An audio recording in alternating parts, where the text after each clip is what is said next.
So in this example, we know that the energy absorbed by the box is given in this form. So remember, this is the energy in WT.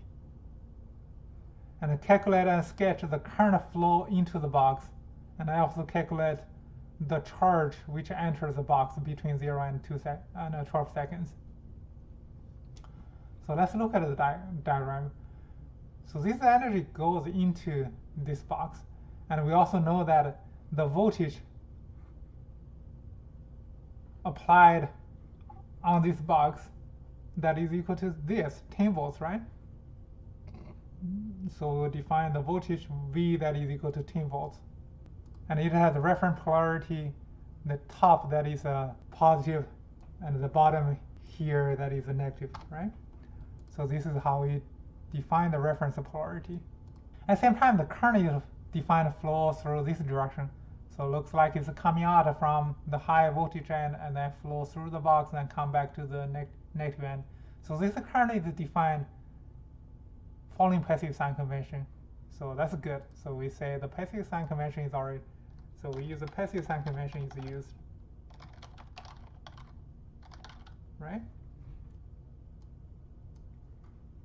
I have a quick question. Go ahead. So like if we have a circuit that doesn't follow the passive sign convention, do we redraw it so it does follow the passive sign convention? We have example like that, yes. So we'll have example like that. That's a good question. So from the at least from the very beginning of the class, I strongly encourage all of you to follow the passive sign convention as you become more familiar with the topic, and in the future, and if you can see right away, you can use, you can probably do some quick calculations. But to avoid any mistakes, I would say follow the passive sign convention. That will prevent you from making a lot of mistakes. So over here, we're trying to find the current. So, but we are giving the power. So over here, this is what we are giving, right? We're giving the power. We're giving the energy. So we know that we can calculate the power, right? The power that is equal to V times the current I, right? And if we find the power, and that will also allow us to calculate the current, because we're already giving V, the V that is equal to 10 volts. So this is the idea that we are going to solve the problem, right? So this is the energy. To find the power, we know that a power that is equal to the energy rate. Power is equal to dW over dt, right?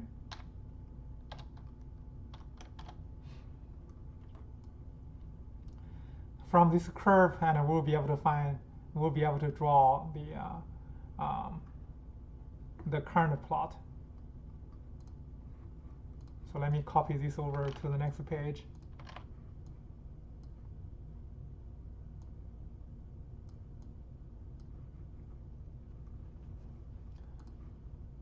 And we'll do it segment by segment.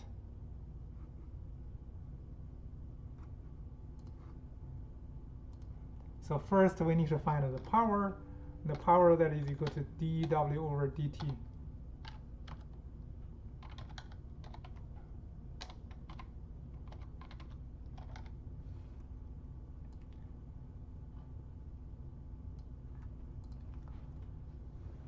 And from, we'll do it segment by segment. So for t that is greater than 0 and less than 2 seconds, we'll calculate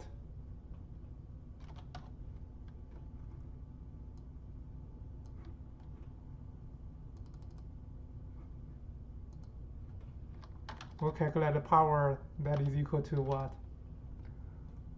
dW over dt, that is basically the slope of this curve, right?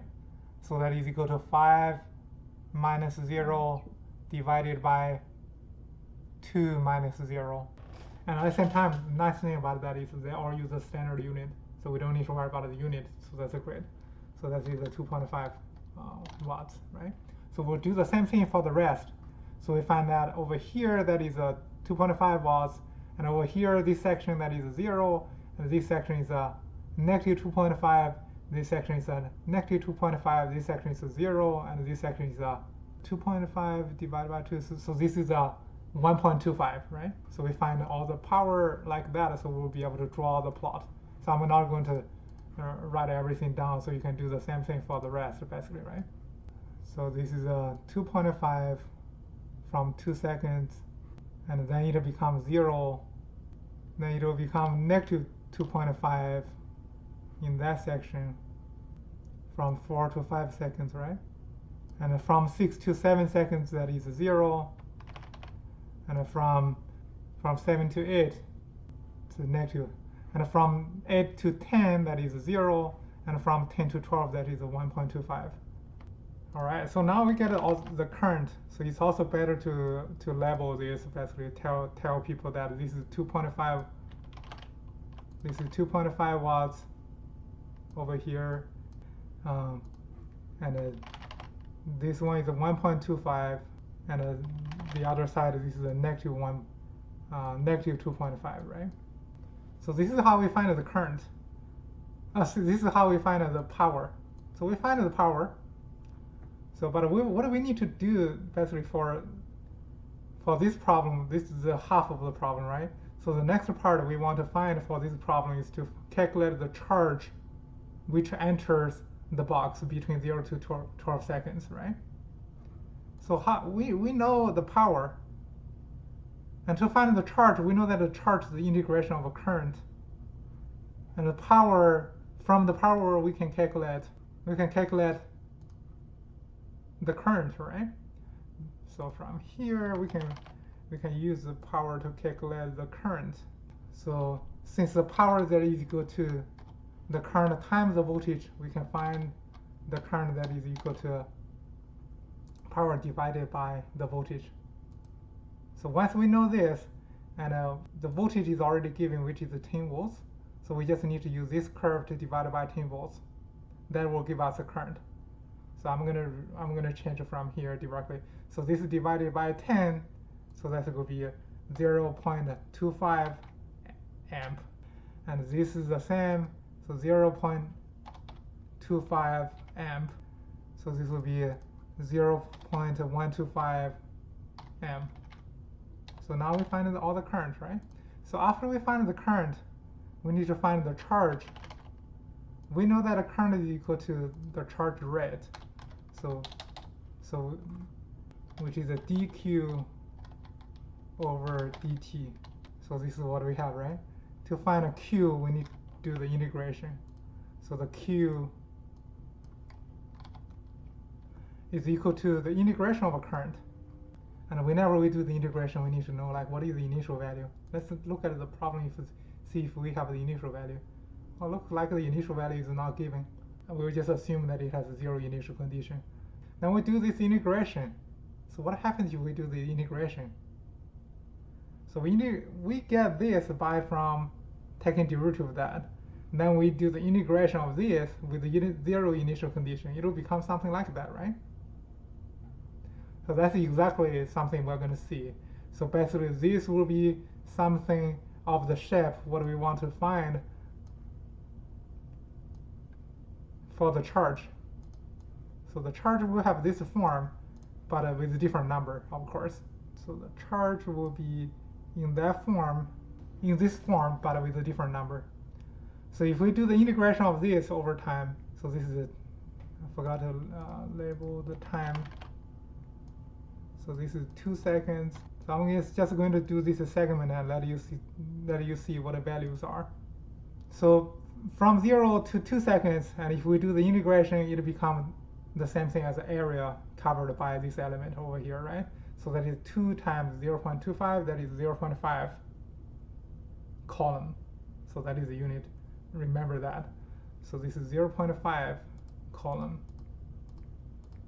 And if that is 0.5, and over here this will be a negative 0.25, right? So that's how we use the relationship between these electrical quantities to find power from the energy, then find a current from the power, then eventually find the charge from the current. So this basically this problem helps you to review the relationship between the basic electrical quantities.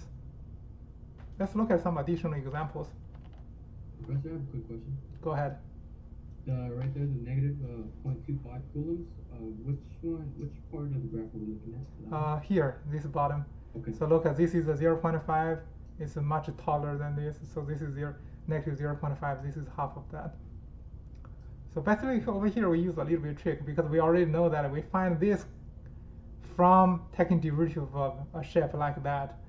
Then eventually this is the integration of that. So this is why we know that it has the same shape but with different numbers. Alright, let's look at some additional examples. In this example, it's basically composed of these two examples. And P1 is equal to 36 watts over here. We know that this element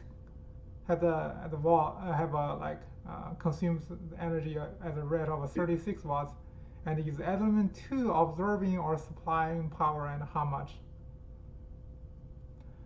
So let's use, for part A, let's use the passive sign convention following the reference polarity given for element 1, 12 volts, and I know that I need to define the current in this way so that it will flow from the high to the low through this element, right?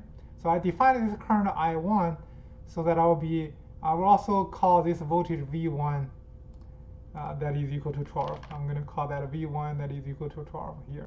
Then I will be able to calculate the power of the first element, P1. P1 is equal to V1 times the current I1, right? So that is equal to 12 volts times I1. That is given, that is equal to 36 watts. So since I'm going to use a standard unit for all the calculations, so the final result will be also in standard unit. So from here we can calculate the current I, right?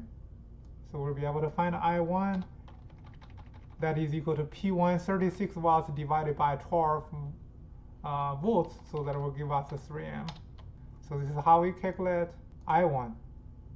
So we already calculated I1 by using the definition like that.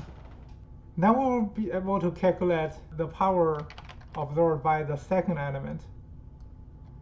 By looking at the second element, does it follow the passive sign convention?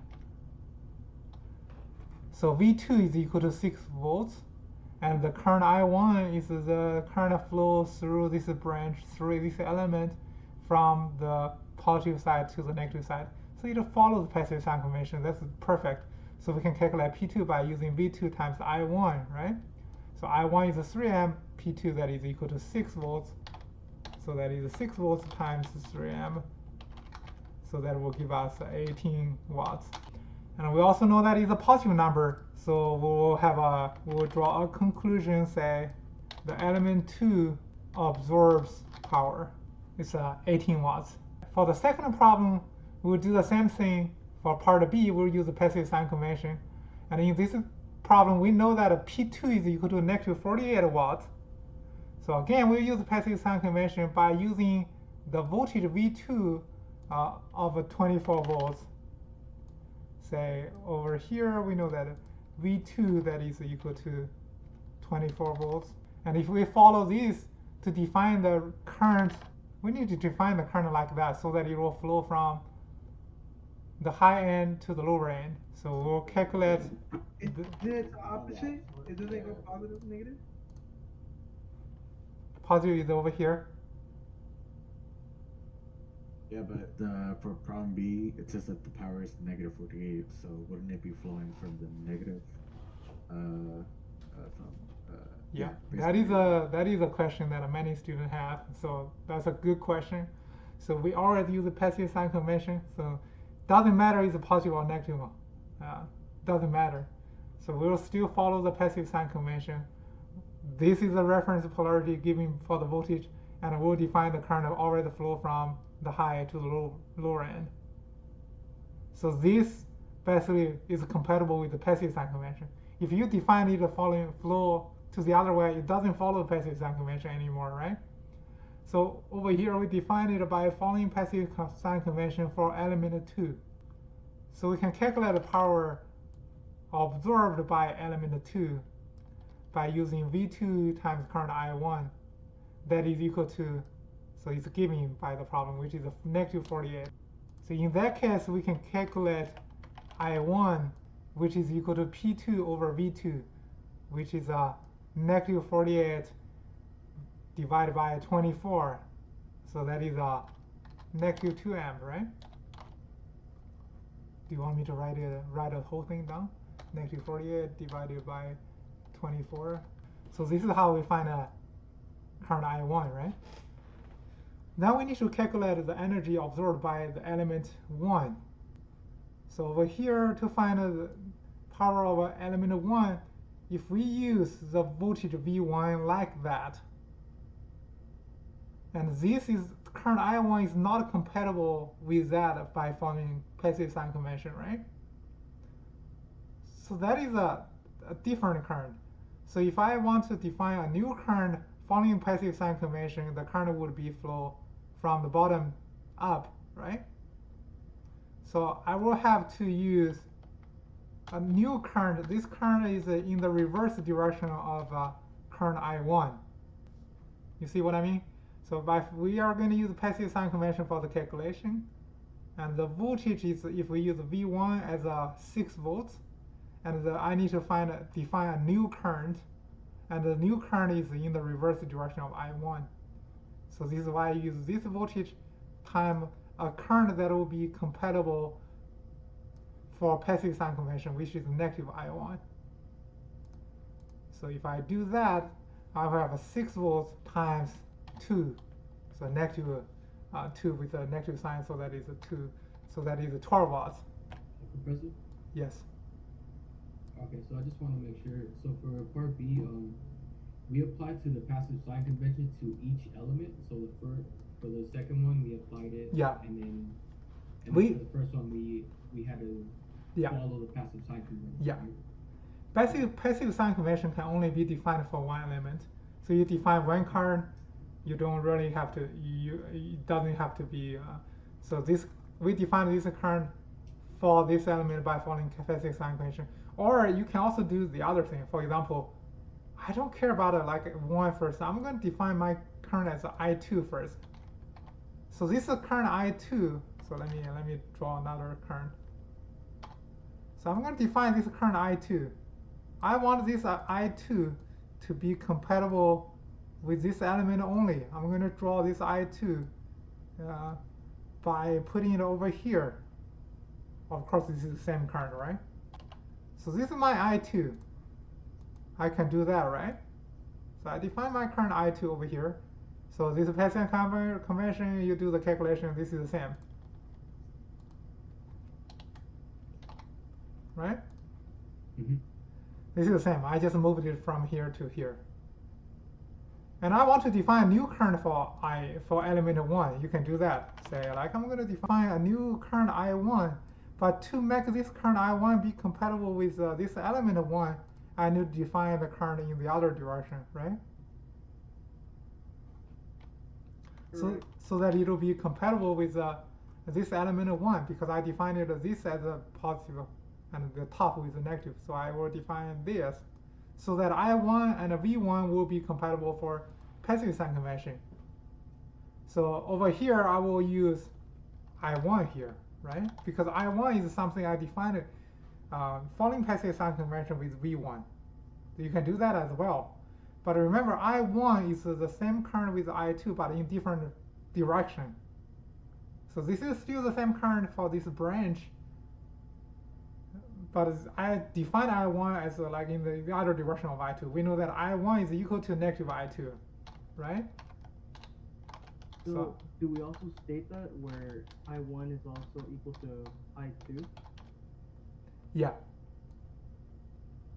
So if you do that, you define a new current. You need to tell people what is this new current, right? So you will tell people that I1 by doing that definition is equal to negative I2. So it's the same result. No matter how you do it, the result will be the same. Professor, is the current the same throughout every piece of wire? Yeah, the current throughout one branch will be the same. For example, the current flows through here it has to push through, right? It cannot disappear. So this is current going through one branch. It will be the same at all the locations. All right. So now we just need to draw the conclusion. So we can draw the conclusion. We know that P1 is a positive number, so we know that the element 1 absorbs power, and which is 12 watts.